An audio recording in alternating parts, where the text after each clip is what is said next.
So, you want to play this new game called Baldur's Gate 3, but you have no idea what class to pick. Well, let me try and help. This is by no means a guide or a build how to play each class, but rather a really quick summary of all classes and subclasses, what roles they can fill and what to expect from them.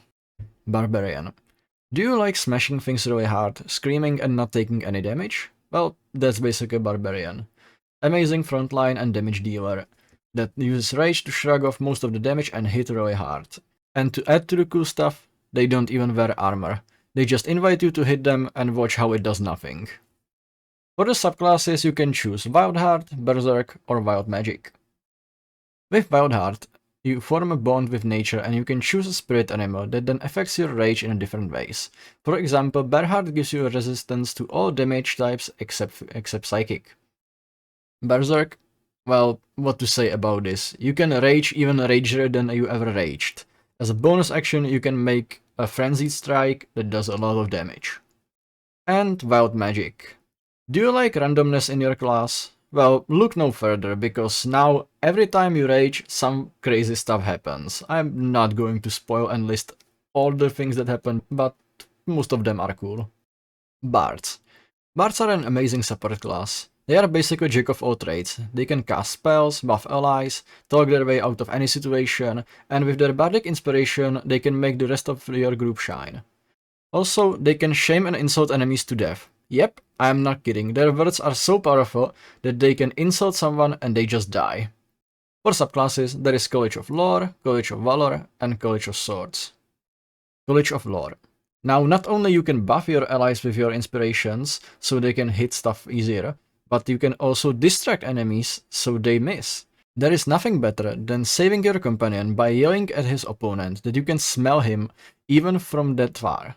They are also proficient with a lot of stuff. College of Valor. Now your inspirations are even better. Other party members can now add your inspiration to weapon damage and armor class, and that comes handy a lot. And College of Swords. Maybe you don't want to stay in a backline and you want to stab things for yourself. Well, this one is for you then. You can choose a fighting style and you get special flourishes with your weapon that allow you to attack more enemies, raise your armor class and other stuff. Cleric. I know how the name Cleric sounds, a walking healing machine.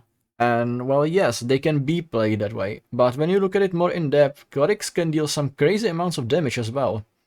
With spells like Inflict Wounds, you can easily take life as fast as you give it.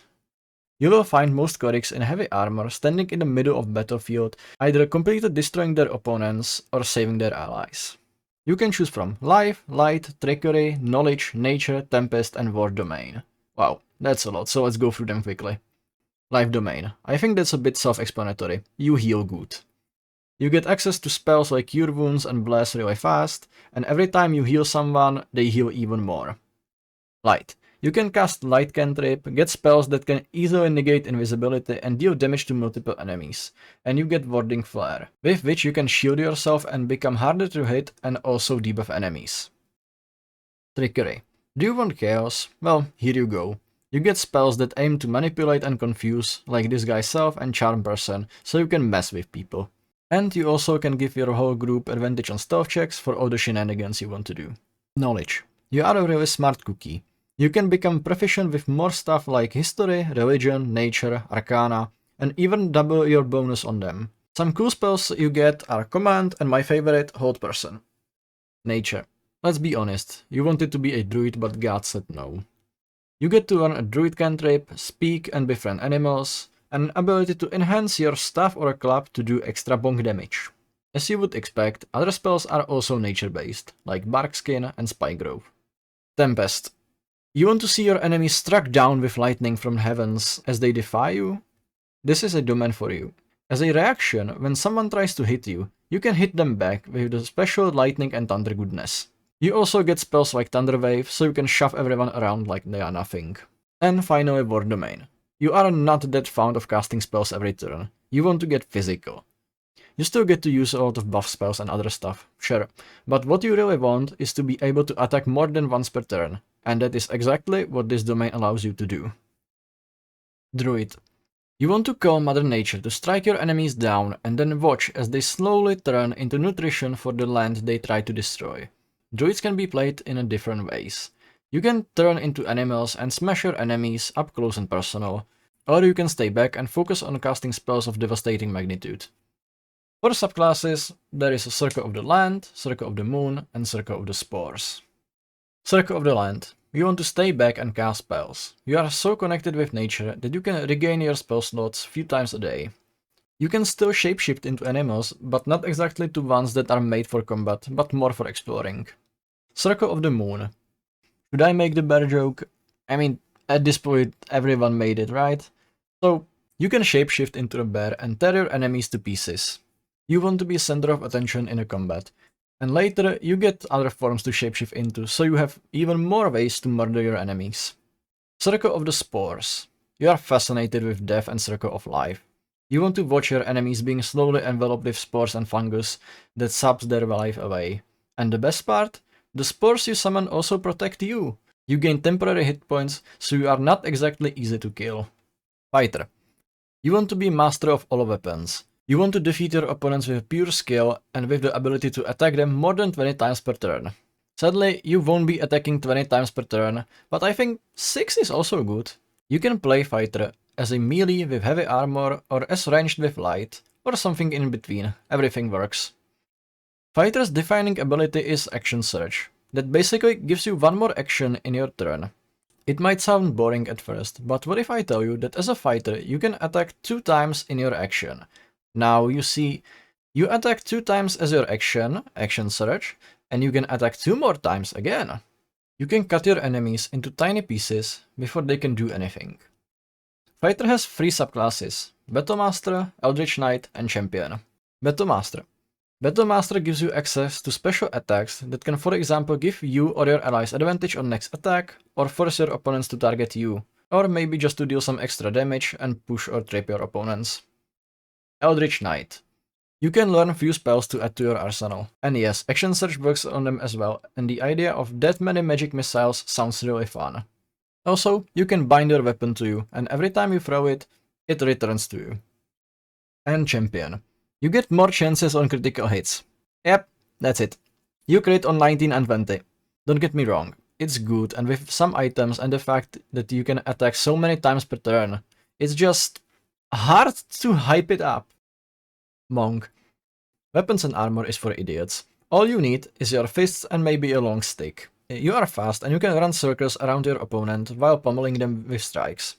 If you thought Fighter can attack a lot of times, you saw nothing yet. And even better, you know exactly where to strike so it hurts, and you have no problem with stunning your enemies with one well-placed strike. Monks have 3 subclasses: Way of the 4 Elements, of the Open Hand, and Way of the Shadows. Way of the 4 Elements makes you attune to those elements. You learn elemental spells and use your key to bend the elements to your will. You have no problem burning a hole into your opponent's chest with one hand and with the other fill it with ice spikes. Way of the Open Hand. You don't need elements or weapons. Your hands are the only weapons you ever need. They might not do as much damage as a two-handed axe, for now, but you can punch so fast and with such precision that it doesn't matter. Apart from using your key to empower your attacks, you can also use it to regain control of your body and heal and shrug off some negative effects. Way of Shadows. If you watch anime, you probably at some point saw a scene where one of the characters can fight in complete darkness and it almost looks like they can teleport inside of it. Well, this is basically it. You use shadows and stealth, and when it comes to open combat, you can summon your own circle of darkness to fight in. Paladin. You took an oath that you now follow, but your devotion is rewarded with magical powers to heal your allies and smite your enemies from existence. You walk the world adorned in plate and you don't shy away from any danger when it comes to doing what is right. Or at least, what your oath says is right. Paladins are walking fortresses, heavy armor, spells to buff their defense and heal, armed with two-handed weapons or a large shield, but at the same time they can deal a crazy amount of damage. Smite not only deals some crazy damage, but the best part of it is that you can decide to use it after you are certain you will hit your target, so you never waste a charge. Paladins have 3, well, 4 subclasses, but more on the last one later. Oath of the Ancients, of Devotion, and of Vengeance. Every oath has some ideals that you should live by, but I will not go into details in that. Oath of the Ancients gives you an ability to heal yourself and allies close by. Oath of Devotion gives you an ability to cast an aura around you that hits back anyone who dares to hit you. and Oath of Vengeance, you can give yourself or your allies a bonus radiant damage. And then there is the Oathbreaker. The ideals of your oath aren't there for nothing. If you go against them, you will become Oathbreaker, and all your holy powers will go bye-bye. You will get some other powers instead, but going against your oath isn't entirely without consequences. Ranger. You hear Ranger and you see Aragorn. No? It can't be just me, come on. Rangers are probably the most versatile class. They can do anything, they have spells, and they can use many different types of weapons and armor types. Rangers are really good hunters, so they are really good at tracking and killing their favorite type of creatures. Rangers have 3 subclasses: Beastmaster, Gloomstalker, and Hunter. Beastmasters get pets that fight alongside them, and the longer they fight side by side, the stronger the bond becomes. Gloomstalkers are very fast killers. They specialize in swift and unseen attacks. They have superior dark vision to most creatures and get bonus to initiative. And if they are discovered, they can disappear into the shadow as fast as they appeared. And hunters. Hunters specialize in hunting no way, Sherlock! Of a specific prey. They can choose if they want to focus on fighting hordes, in which case they get to attack multiple targets standing close together, or if they want to focus on doing more damage to some giant beast because they know where to aim. Rogue. Light armor, daggers or bow, sneaking, stealing, murdering. Does that sound like fun? Rogue can do exactly that. Very mobile class that specializes on sneak attacks and hiding.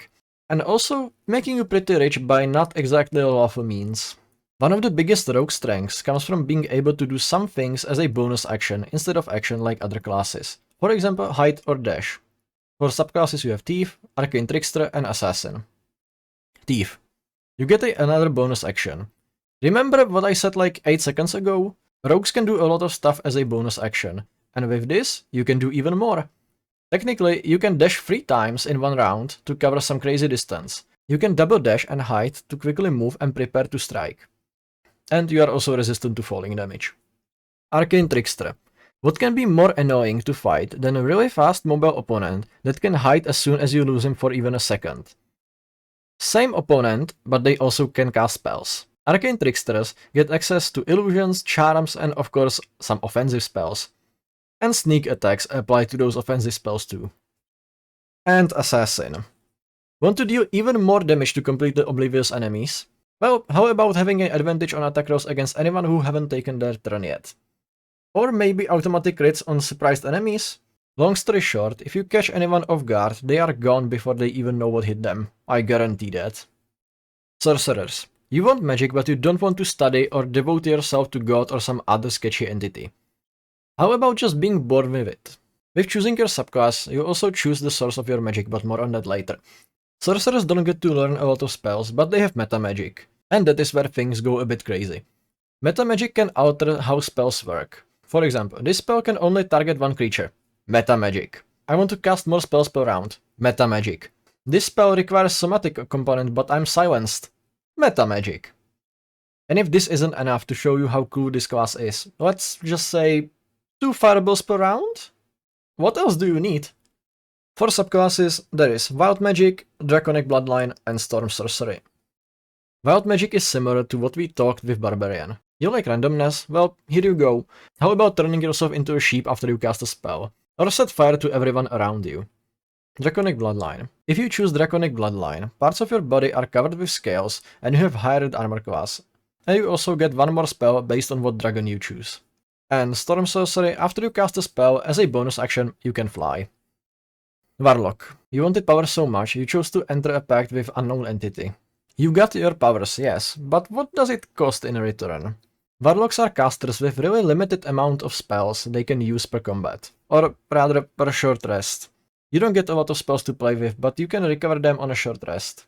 But there is also one more thing you get, Eldritch Blast. A cantrip that puts any other cantrip to dirt. It does a lot of damage, it scales really well, and as you level up, it also gets some other effects, like for example pushing enemies away from you. For subclasses, you choose with who you want to enter into a pact with. Fiend, Great Old One, or Archfey. Based on who you choose, you get different features like getting temporary HP if you kill someone, or frightening others when you score a critical hit. But later you also get to choose your pact, and here you can choose from Pact of Chain, Pact of Blade, and Pact of Tome. Pact of Chain gets you an ability to summon a familiar. Pact of Blade lets you bind a weapon that you can use as a magical weapon and you can be disarmed with it. And Pact of Tome, you get a book with more spells to play with. And finally Wizard, a class that can learn so many spells you will never know what to use because everything sounds so good. Wizards can learn new spells as they level up, and from scrolls. As part of your subclass, you get to choose which school of magic you want to focus on. Abjuration, Evocation, Necromancy, Conjuration, Enchantment, Divination, Illusion, and Transmutation. I think the names explain themselves, but let's go through them real quickly. First thing, spells of the school you choose always cost less gold to learn. Abjuration, spells to negate magic and banish enemies. Also, bits of magic from the spells you cast stay around you and protect you. Evocation, spells that do big boom boom and ouch ouch. With AoE spells, you create a safe circle inside them, so you don't hurt your allies. Necromancy, life-stealing, necrotic spells, resurrecting death, you get the idea. If you kill someone, you regain some hit points. Conjuration, summoning creatures or objects to fight for you. You get the ability to create water from nothing. Enchantment, charm effects and hexes. You also get Hypnotic Gate, ability to charm and incapacitate a creature. Divination. I will be honest, there aren't that many spells for Wizard in this school, but the ability is really cool. On a long rest, you roll 2d20s and save them. You can use these rolls anytime you want as a result. Illusion. Well, illusions, spells that mess with your mind and other senses. With this school, you get the ability to cast Minor Illusion as a bonus action. And Transmutation, changing shapes and attributes of things, for example enlarging a party member or heating up enemy's armor. And with this school you are also expert on alchemy, so you can brew more solutions. And that's all the classes and subclasses. I hope it was somewhat helpful for you and now you have better idea what you want to play. Maybe I can do more detailed guides or some build ideas in later videos, but for now, that is all.